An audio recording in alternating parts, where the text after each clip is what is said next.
Good morning, I'm Craig DeGrelli. It's Tuesday, October 15th, 2024, and these are your Unbiased Updates. Exactly 3 weeks until Election Day, and both candidates are blitzing the battleground states.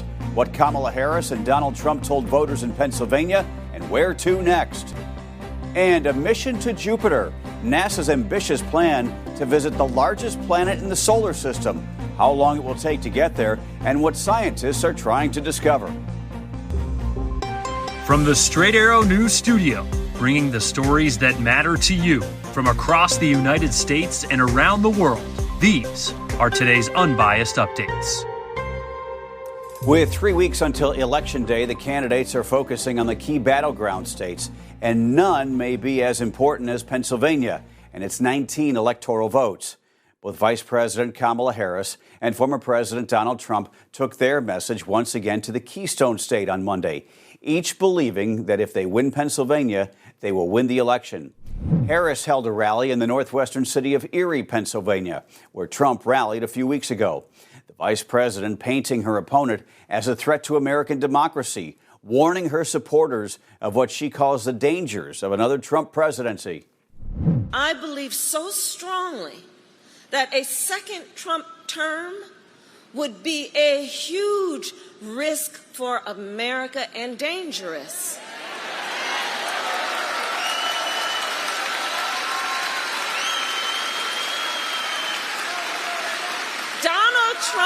Donald Trump is increasingly unstable and unhinged.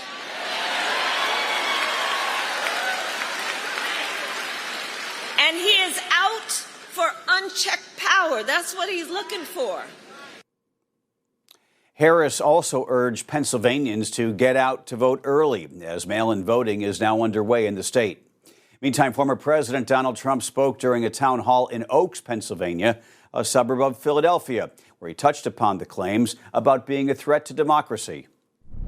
But when they talk about a threat to democracy, how about where they take a candidate who won fair and square, they throw him out, and they put up a woman who failed, was the first one to drop out of a field of 22 and got no votes. And this is the person we're running against.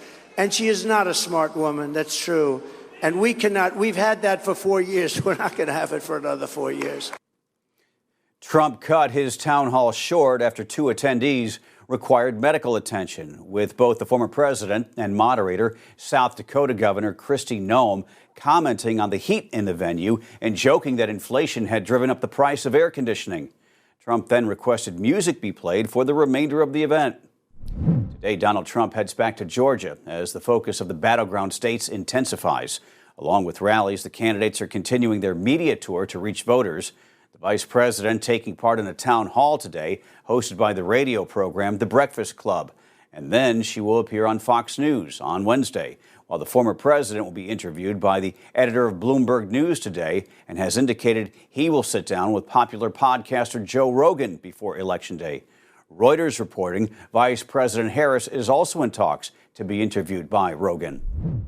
More than 200 protesters were arrested near Wall Street on Monday, demonstrating outside the New York Stock Exchange, calling for an end to the war in Gaza.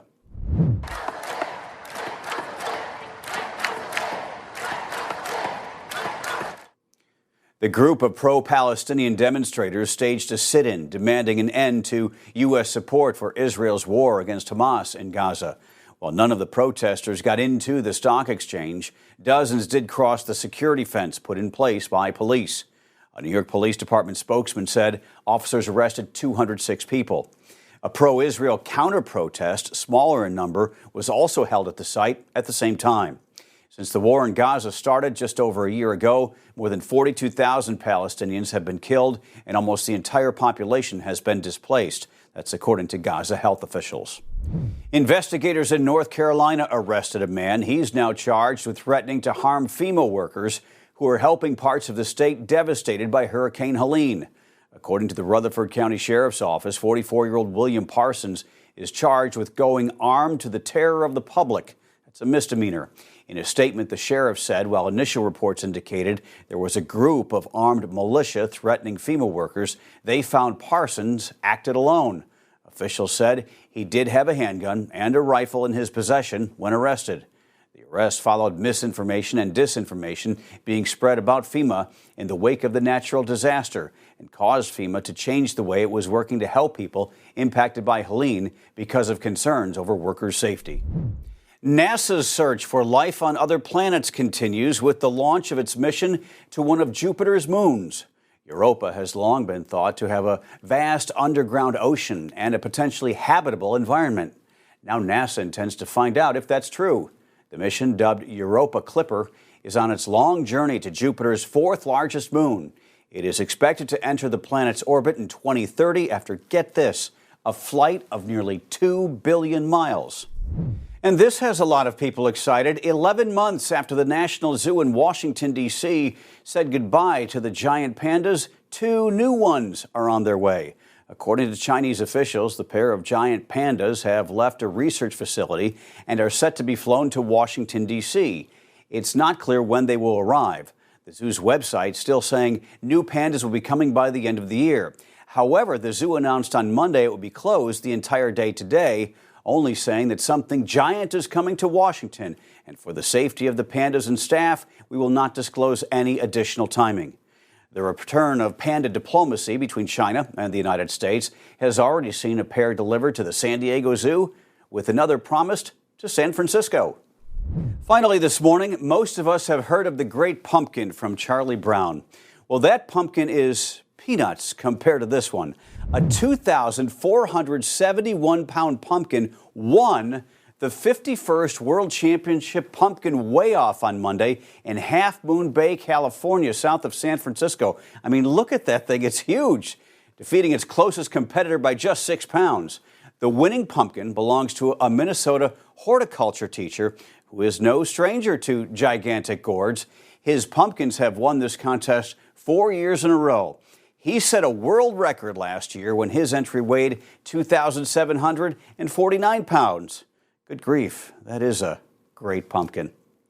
And a lot of seeds if you like to bake them in the oven. Those are your unbiased updates for this Tuesday. We'll see you back here tomorrow. For all of us here at Straight Arrow News, I'm Craig DeGrelli. Have a great day.